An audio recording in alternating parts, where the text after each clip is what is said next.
today we are looking at Qwen Image Text to 360 HDRI Panorama on Floyo. So this is a workflow that takes a simple text prompt and turns it into a full equirectangular 360 panorama, the kind you can just spin all the way around, and then it upscales it to whatever resolution you want, maybe 2K, 4K, so it is clean enough. Now let's have a look at the workflow here. So this is basically like how the workflow looks. It is a single step setup, so there's nothing to toggle here.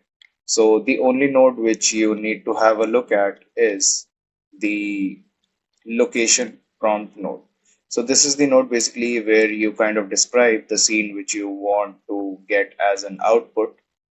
Here I have described a default scene here, which I'm getting as an output.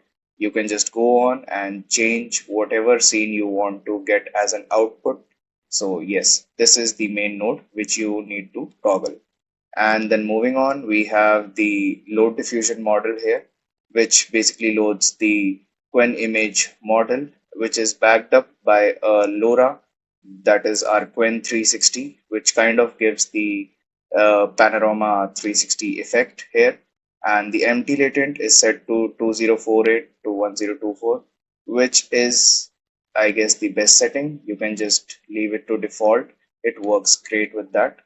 And yes, after that, all that setup is just done. So what you need to do is just click on this run workflow button and the workflow will run and the diffusion models will load, and after that it will go to the K sampler, and then we'll get a base panorama image here, and that base panorama image will be just passed on to our CDR image upscaler, where the actual upscaling of the image happens. You can just change the upscale factor here to whatever upscale factor you want, be it 2K, be it 4K, and here is the image output which we get.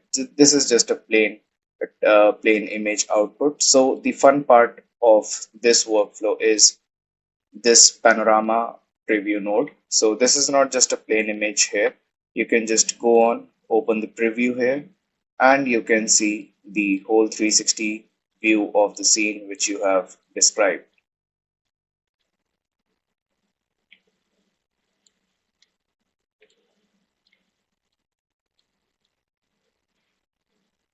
Yes, so this is basically the workflow. So again, we are looking at Qwen Image Text to 360 HDRI Panorama workflow, and there are many more verified to run workflows. You just need to click on run and you are good to go with the workflows. So thank you.